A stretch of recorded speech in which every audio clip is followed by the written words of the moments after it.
Thanks, Mark. I'm glad to be back and really happy to be here with everybody this week. I feel like we're all holding a lot, and I hope this practice will be useful to you. It's what helps me get through. Um, so, starting with the idea of the Omer. So, as Rabbi Leader, as Susan did yesterday, she talked about this week of Chesed, and especially yesterday was Gevura and Chesed.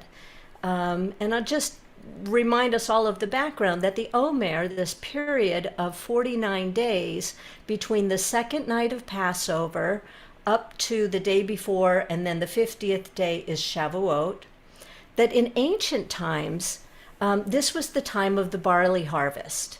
And the first omer or sheaf of barley that,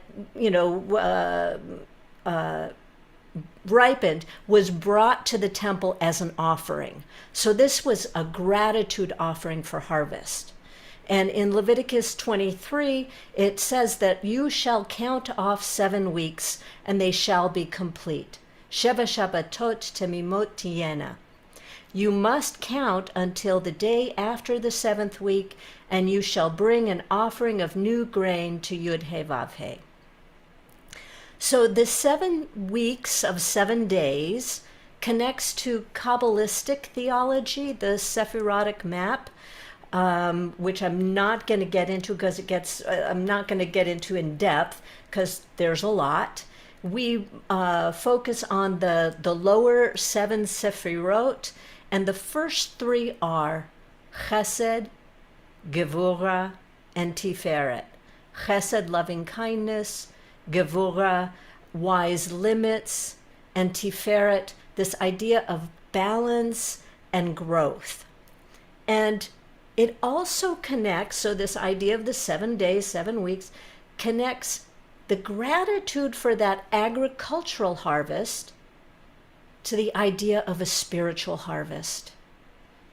We till the soil, we tend and care for our inner life in these 7 weeks of 7 days, and we tend our soul over this time in order to receive the harvest of Torah on Shavuot, that I may make myself in some way receptive to receiving Torah.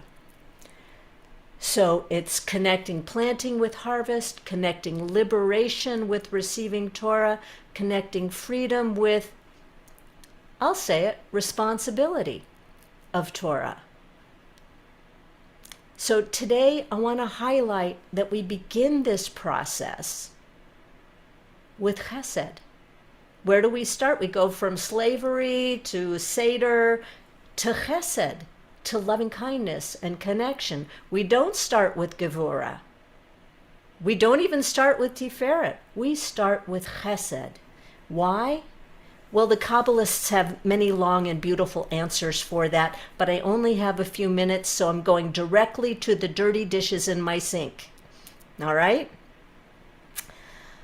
You know the ones where the stuff is really cooked on, caked on, crusted over, and the best way to clean them up is to soak them.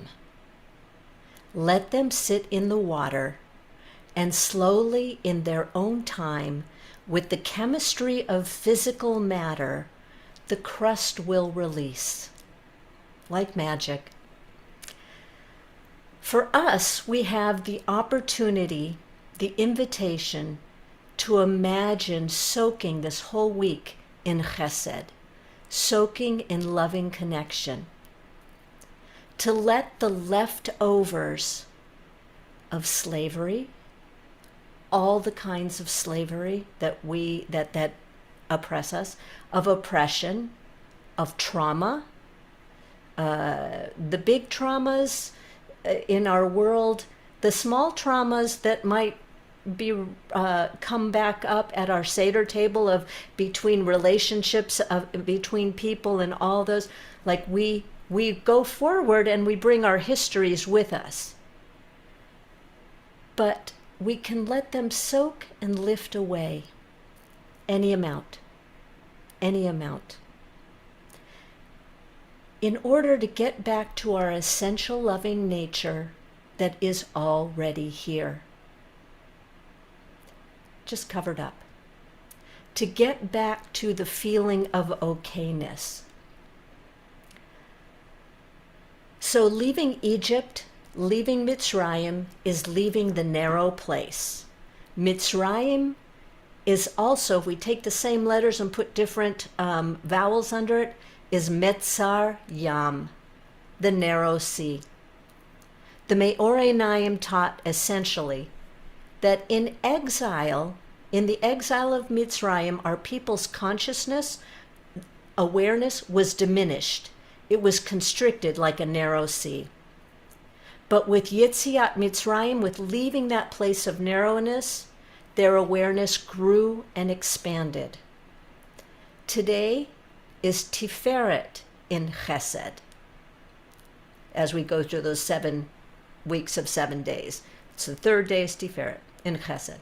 And Tiferet is many, many things, but I like to focus on 2, and I'll focus on 2 today. One is balance. It's right in the middle between, let's see, I can't tell where my hands are, if you can see my hands. Chesed on one side and Gevurah on the other. Say Chesed is my right shoulder and Gevurah is my left shoulder. Tiferet's right there in the heart space. Right there in the heart space. So balancing out loving connection and wise limits. That's one part of it. Another part of Tiferet is this idea of creativity of the third day of creation. That's the day of the creation of fruit trees. So there's this idea that something new grows like a tree. And then from that tree are seeds. And more new things grow from that. So it's this beautiful idea of growth and possibility. So I invite you to imagine your consciousness flowing from Metzar Yam, from that narrow sea, into a great, comforting sea of love. And we will rest on a raft of Tiferet, a raft that is balanced and open to growth, open to something new happening. To do this, I'm going to invite you to bring to mind a caring moment. Those of you who have sat with me in the past will not be surprised at this. Those of you who have sat with Sheila Weinberg or sat with John McCransky will recognize this kind of a practice where we bring to mind a caring moment or a benefactor in order to reconnect ourselves to the sea of love. We come up with an actual moment. So I invite you now, come up with a moment when you felt loved, when you felt okay. Maybe you were in somebody's presence who inspired or blessed or uplifted you simply by being there. Doesn't have to be the perfect moment, but I invite you to come up with that now. Tuck it away, we'll bring it out in a second. But let's go ahead and find a posture that is both relaxed and alert. And come down from all these words and just come into your breath.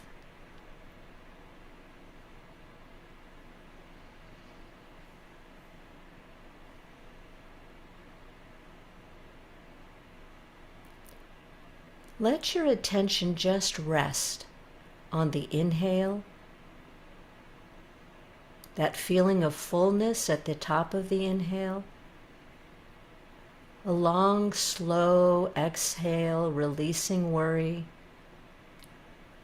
and the feeling of emptiness at the bottom of the exhale. Take that nice, slow, deep breath a few times.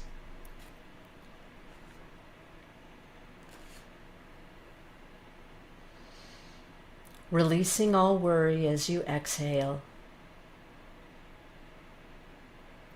And then let the breath settle into its own natural rhythm. And if breath is not working for you today, you can also anchor your attention to the feeling of your feet on the ground.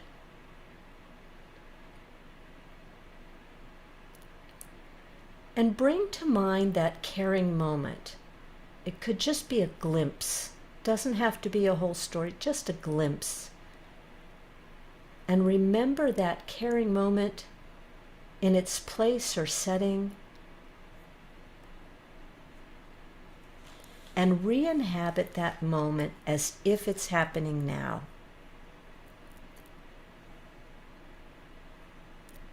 Relax into the felt sense of this moment.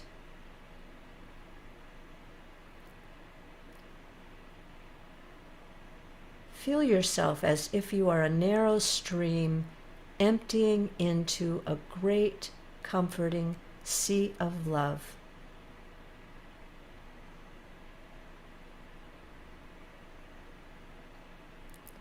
Relax into the feeling of that moment. Not the details, but the feeling of that loving energy.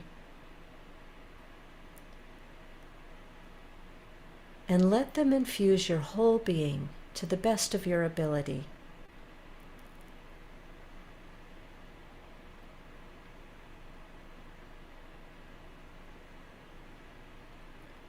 Resting on a raft of Tiferet, a raft that is balanced,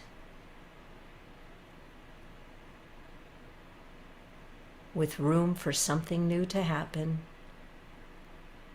floating on this great, comforting sea of love.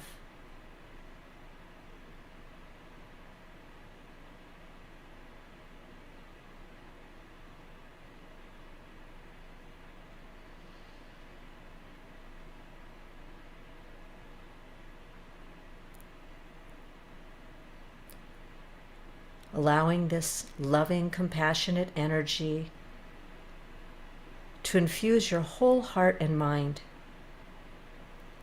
Every part of you loved in its very being, unconditionally. Unconditionally.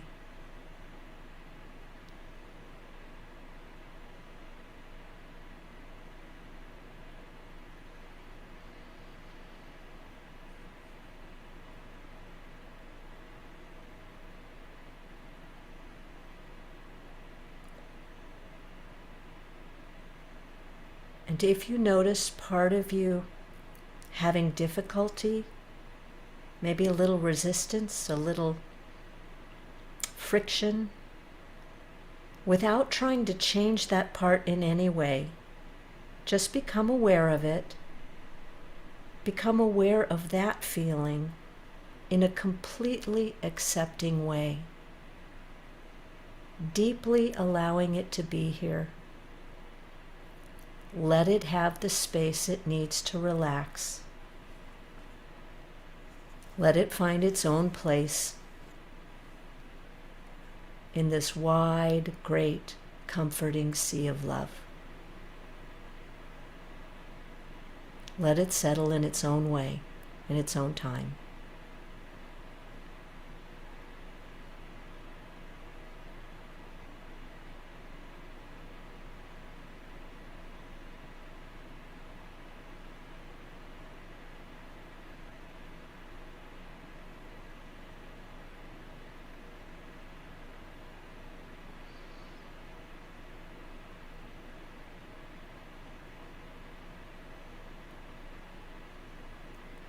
And if your mind becomes tired, just take a break, relax the mind, and freshly re-inhabit that caring moment and begin again.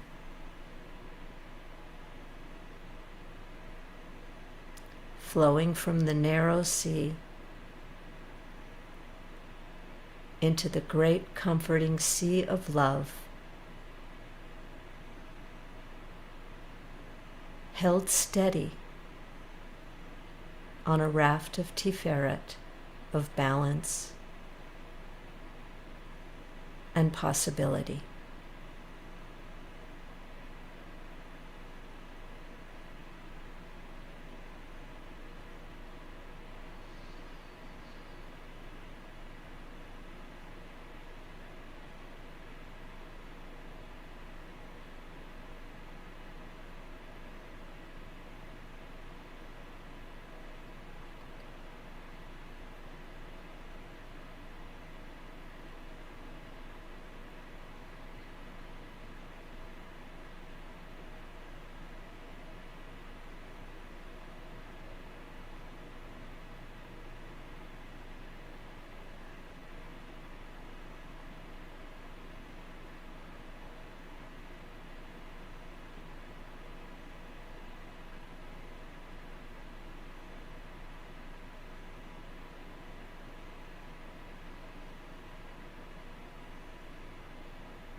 And after a while, just relax deeply into this sea of love, the felt sense of love, warmth, and acceptance.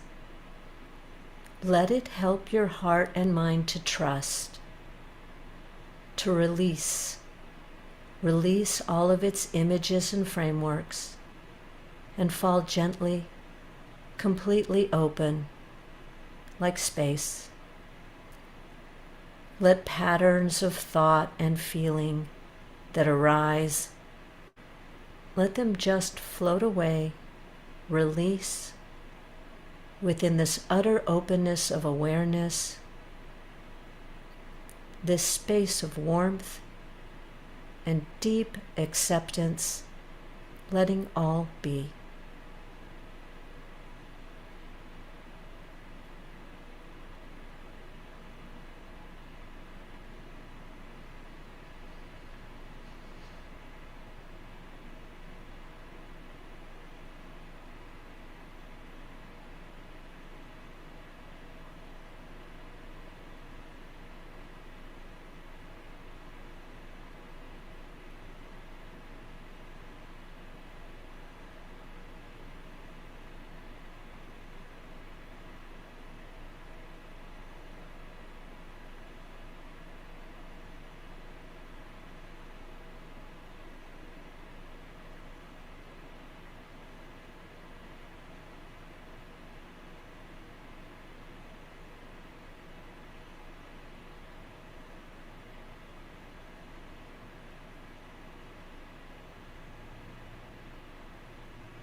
Olam Chesed Yivameh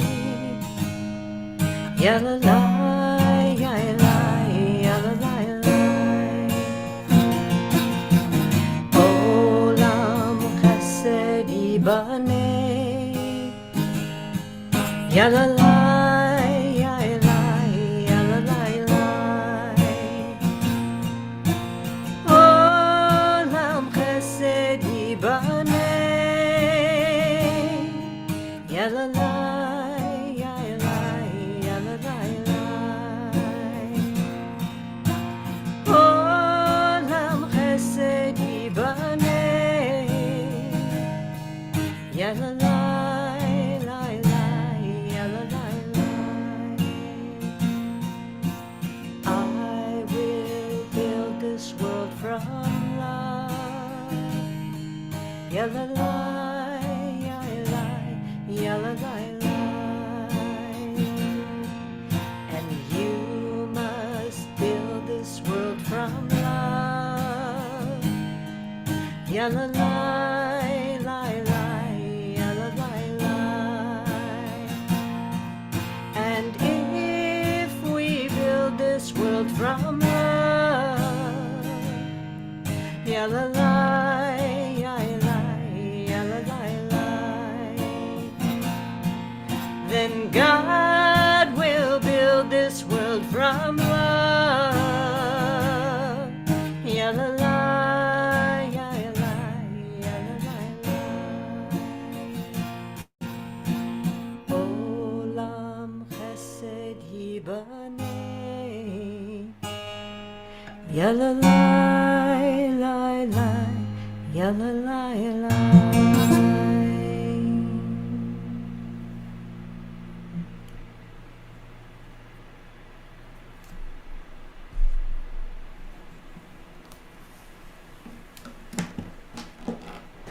Thank you so much, Cantor, Julie, Newman. Beautiful practice this week of Chesed and this day of Tiferet in this week of Chesed. Friends, let's seal the practice as we do each day. Those of you who are in mourning, observing a yard site, or if it's your custom to join in the Mourner's Kaddish, you're welcome to do so. Thanks to Rachel for sharing the words on the screen. You can put the name or names of anyone you're honoring with the Kaddish today in the chat, either now or after we recite Kaddish. And if you're not reciting Kaddish, please stay present to support those who are for a few minutes. And those who are joining me, please rise in body or in spirit, and you can unmute at this time. Yitkadal, Yitkadash, Shmei Rabba, Yivrach, Yivrach, Lifmach, Hayechon, Yumechon, Agala Yichayin, Bisman Kol Karbi, Yisrael, Ha'agala, Yefeshme Rabba Mavarach, Lam Amen. Yidvarach, Shmei Rabba Mitzvah, Darvia Talevia Talal, Shmir Kunshavia, the Elam in Kolbir Chasa Bishvirata, Yitzhadar Vikata v'Yitaveh V'Nechemata, Dami Randim, Amen. Shlama Rabba B'Shemaya, V'chaim Alinu, V'yal Kol Yisrael, Osei Shalom B'Mramav, Uya Asei Shalom, Aleinu, Yisrael, V'yal Kol Shlama Yisrael, Rabba Mishamayim. Amen. B'chaim Aleinu V'Kol Yisrael V'Yimru Shalom B'Ramav Shalom Aleinu V'Yisrael V'Kol Yisrael V'Yimru.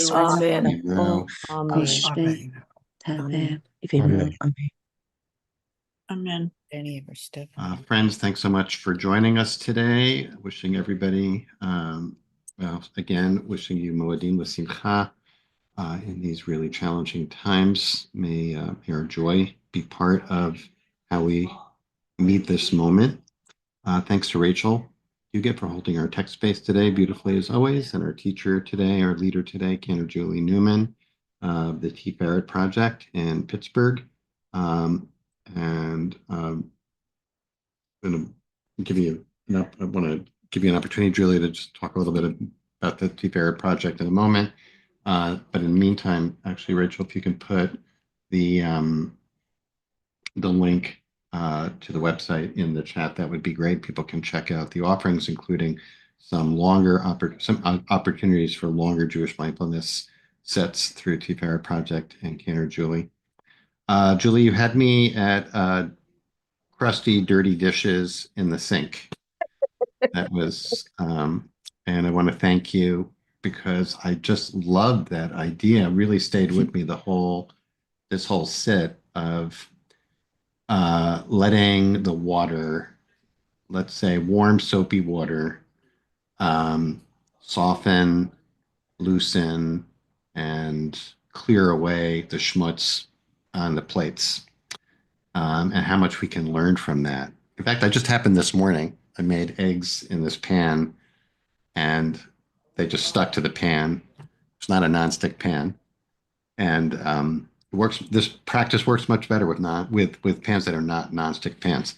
Um, and I let it, and it didn't take long. And feel like, wow, it's so much easier now. Look at that. You know, it was before I was like trying to chisel it off. So that really stayed with me. The idea of chesed, love, that loving connection, loving, however people want to translate chesed, as that which has that impact that loosens that which is hardened in us, right? So just want to say that right off the bat by way of appreciation for that. That for me, that led to now here comes the question, because I don't know about for you, but people might be familiar with the part of the Seder where we open the door for Elijah or Miriam, whoever represents the harbinger of redemption. Traditionally in the Haggadah, there's a very difficult, problematic passage asking God to pour out God's wrath on, to express anger. I have to say, this year, that was in some ways the most powerful aspect of the Seder for me personally. I found it very cathartic, actually. So the question I have that I was sitting with because I was kind of still sitting with me, and every day gives me an opportunity to experience that kind of mindful anger that comes up.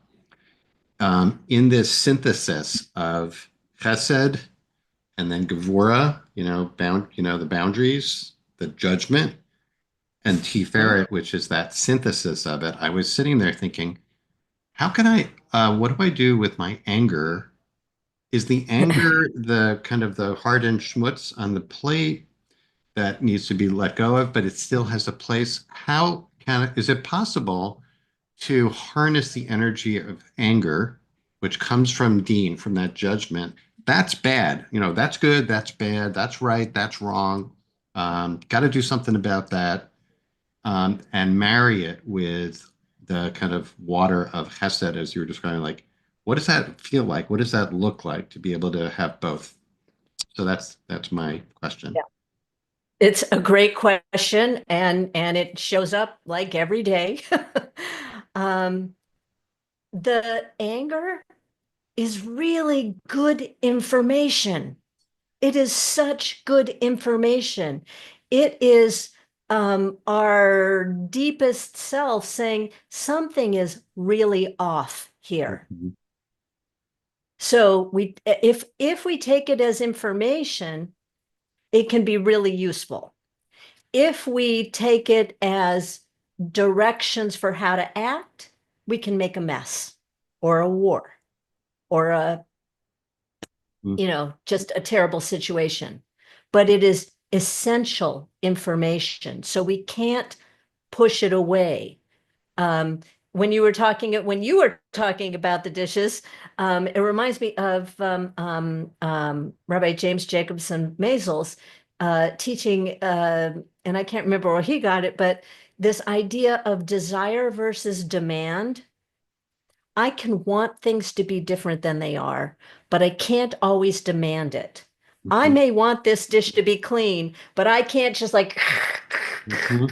Sometimes even the strongest elbow is not going to do it, whereas just letting it sit in water and have that slower, maybe unseen, almost to human eyes, unseen change. And things do change over time, as we know. So what do I do with that anger? I listen to it and use that information, see what is wrong here and what can I make better, Mhm. without making a mess, without adding violence, or without making a mess. all the ways we make a mess. Yeah, that's really, it's just it's such a great metaphor. And the Yeah. stuck pan, because like Can you I can just say, yeah, go ahead. can Go. I just say that I realized that my raft, my Tiferet raft, was literally a square of matzah. Yeah, yeah. I was just gonna say, like, you could hack away at it, but actually you find, and you still need to use effort, you still like, right? Effort. Yeah. So it Yep. is that kind of like right, balanced effort that's Right. loosened enough with love, but not, Yeah. just like, Right. um, Yeah. It's not passive. It's not passive. In fact, I think of this of chesed, um, that we need to start there. It just occurred to me this morning that like we start with chesed. Yes, there's the whole Kabbalistic thing, which no, we're not going to get into, but that's just what I came up to is like, yes, we start with chesed because if we're going to prepare ourselves, um, we need to start with being okay, mhm, finding that place of okayness. right. From the place of okayness, in yoga, I talk about this as neutral. Like Hmm. if you're in neutral, like your weight is on both feet, from neutral, you can move in many directions. If everything is on one foot, on one side, I'm going to lean over, you see, I'm committed to a particular direction. It's really hard. It's much harder. It takes more energy to shift than to just go in that same direction. And So, so so I'm interesting. thinking of this, huh? Go ahead. I'm Go. thinking of this sea of love as finding our own inner sort of equanimity, that Hmm. place of evenness of where I'm okay, a secure core. Hmm. And that is the place where I can begin to be in touch with my own possibilities of generous love. Hmm. That is really beautifully put, Julie. It's beautifully put.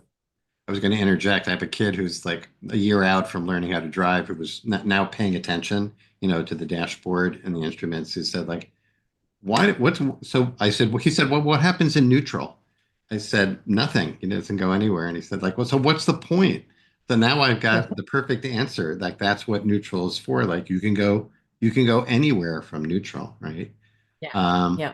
so there was a question in the chat that is kind of a good kind of corollary here, I guess, which is in terms of immersing in that sea of love. This is from the question from Esther Brandon. Do you think there are times you need to step back from taking in a caring moment when you cannot have the space yet and maybe too activating?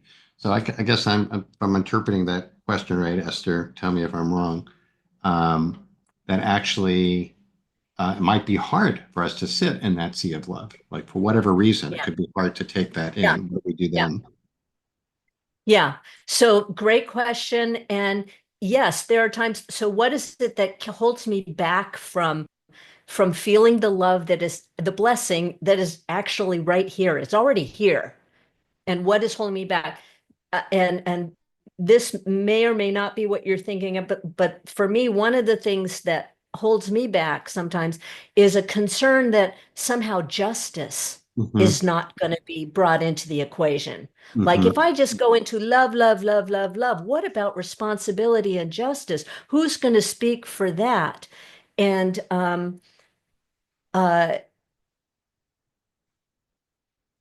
And that's good to know. That's just like the anger. It's like to know that that is there. Yes, I want justice too. I desire justice. I might not be able to demand it in the moment, Hmm. but I definitely desire and want to work for justice.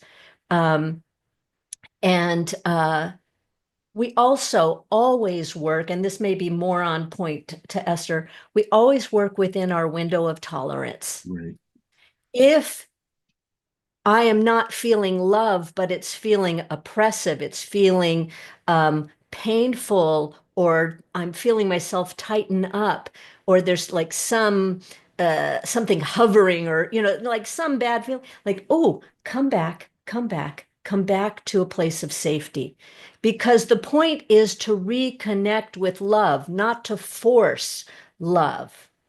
It's that easy, let it soak off, the easy action, not the I'm gonna make it happen. You're gonna feel love, darn you.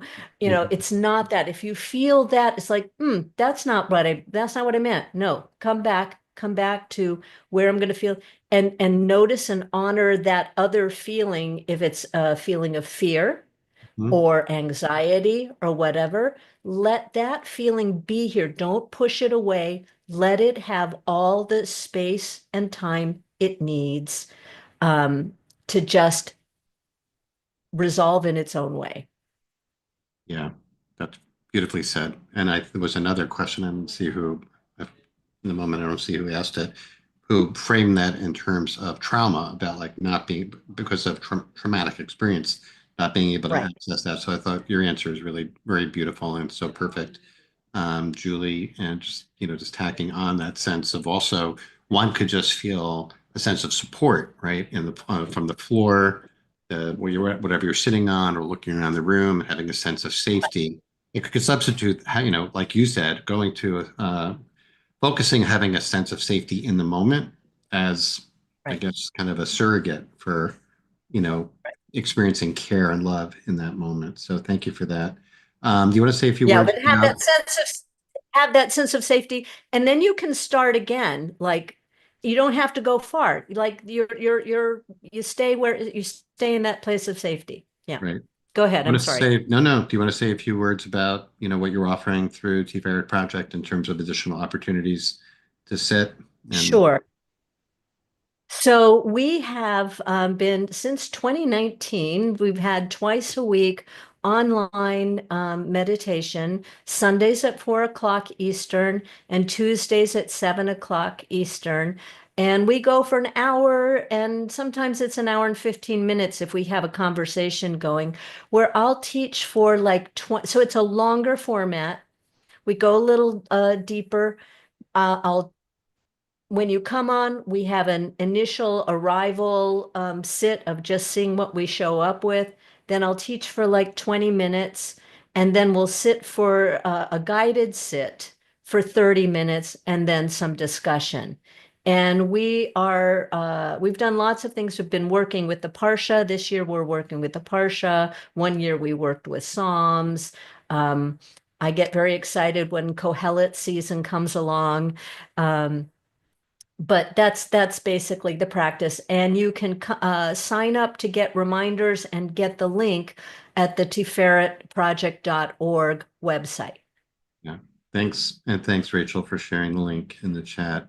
So Julie, I want to just close by thanking you. It's just very good to have you back, and also really, framing this practice that we do here each day as this opportunity to soak the dishes so that we can, not to step away from the world, but to be able to interact and to respond wisely and from a more grounded place, from a more balanced place, from a more loving place, but equally strongly as we might. So thank you so much for that.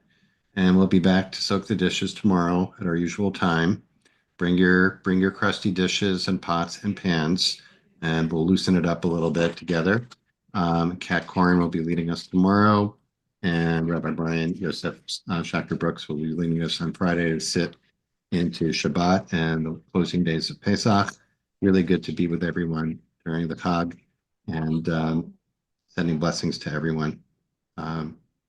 Blessings for liberation, for freedom, for justice, and for peace. And we hope to see you tomorrow, and if not, sometime soon. Thank you, Rachel. Thanks, Julie. Thanks, everyone, for being here.